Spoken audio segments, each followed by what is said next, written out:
Hey Jesse, motherfucking Ridgeway, what you doing? And I was gonna show you what I've been up to here in the basement here. I found something that could have wrecked my garage door opener. It really pissed me off, so let me show you. Has the lights risen and wake up, and it's so cold in here. I don't know if you can see them lights. Look at them fluorescent lights. Yeah, you can see it on the screen. Look at that. The air cold. Alright, here's the thing. I got the sheetrock put on here a couple years ago, or a year ago. And my garage door opener has been acting really funny for the last, I don't know, 8 months. Every time the door is shut, it just would grind the chain. Well, I did not pay attention until I, let's see, just one second, guys. That camera takes off. You see them two nuts there? Right there? Well, I put a lock washer and a lock thing on there because the the nut was actually not even on there. It was just about to fall off, and that whole garage door opener was tilted like this. And when I kicked it into gear over here, that thing would just jam like that, and this whole thing would jam over there. And that would have been like a nice $400 mess there, or more.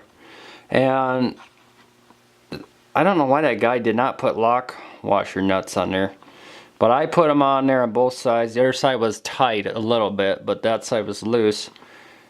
And you're probably wondering, why is the garage door opener don't have the shell on there? Well, I thought the shell was the cause, causing the lights to burn out and vibrate so bad.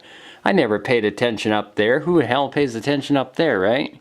So I backed my car out tonight, and it took me about half an hour or less. I couldn't find the right tools, of course, and then when I did, then I didn't have the right nut or anything to do it, so I unplugged it over there and did that. And I'm not going to turn it on now because it's cold out and stuff, but yeah, it's I drove my car today. It needs to be washed. I was thinking about washing it, not tonight though, but I wash underneath the house here. There is a floor drain. I don't know if you guys can see it right there.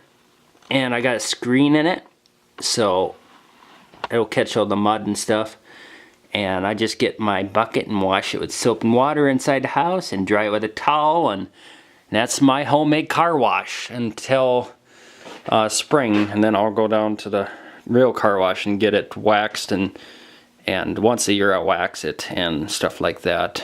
So yeah, so that's the story about that garage door opener. It's probably a good thing that I checked that out, because I do not want to be getting a new garage door opener. They're all right. They're not expensive, but they're about 130 bucks. At our lumberyard we sell them anyway, but still, I just don't care to spend 130 bucks. That wasn't necessary. Which that guy, that carpenter that did that, should have put a lock washing nut on there. How stupid was that, huh? But yeah, we all make mistakes, so I thought I'd film that. And heck, I don't know, I feel a lot better now. And then hopefully my internet will hang in there. I don't know. It's after I upload that video, it's been doing better, but I don't know how long it's gonna work. I took my shotgun mic off because I think all I'll use that shotgun mic for is for outside use, like cold starts and stuff on the farm. And here my fur's turned on again. Yeah, it's been turned on every 10 minutes. It's actually 3 below zero again. They said, oh, it's supposed to get really warm. Well, I got only the 16 above zero today. That's the first time I've ever seen it that warm. Now it's going to snow tomorrow, and it's going to snow the next day, and then it's going to get below zero again. So, and it's just never going to warm up. So, you know how that is. And then I got an issue with my Bobcat here as usual with the oil. Oh yeah. It loves the spray oil on the floor, or leak it or whatever. It's more expensive than you put that hydraulic oil. Is expensive. We haven't had time to take that axle out and fix it yet, so I don't know if you can see. It's coming out of there. See where they got it all sealed up there? That has to be taken off, and it leaks right down there. You can see it here. Yeah. And it leaks out of there, it runs down there, leaks there, and this side over there leaks too. There's the engine up in there. You can see it, Wisconsin engine. You can kind of see everything.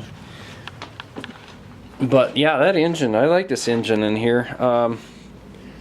It's cold-blooded, you know. I left it out one time in the cold and in my other garage back there, and the darn thing didn't want to start. So yeah, I rather leave it inside where it's 60 degrees in here. Well, that garage door seal is broke on here, so there's actually gets really cold in here now. Right there above it is my kitchen sink and dishwasher, and the other owner, well, he passed away now. I bought the house there from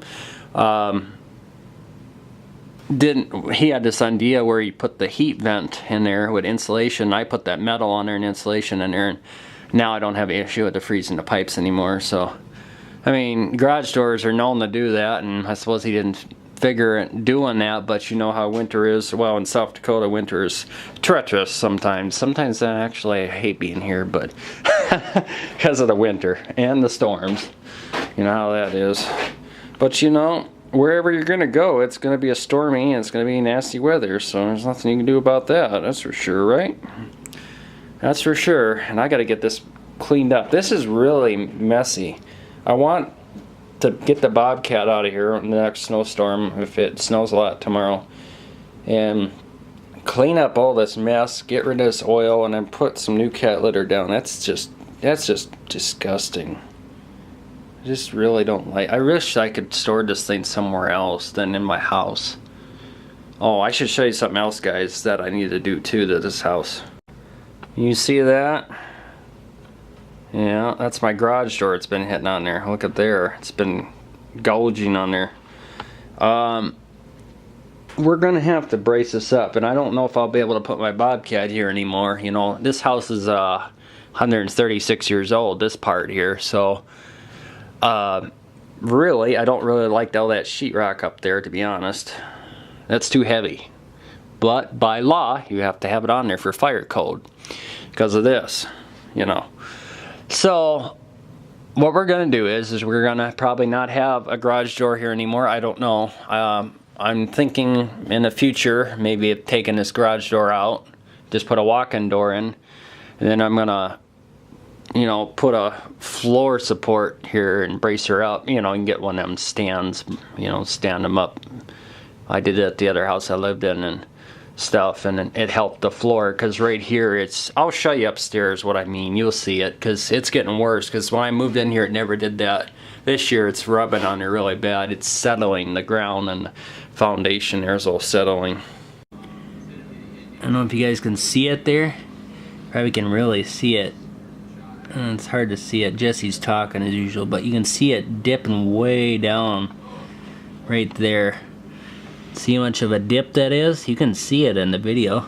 It's getting worse. You can see right here it goes down. Yeah, and there's the kitchen sink right there, and it just dips down where that garage door is at. It's too heavy.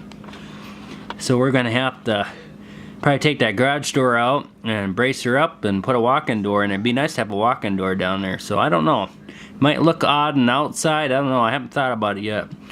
Have to start saving some money. Part of a house, but we'll see.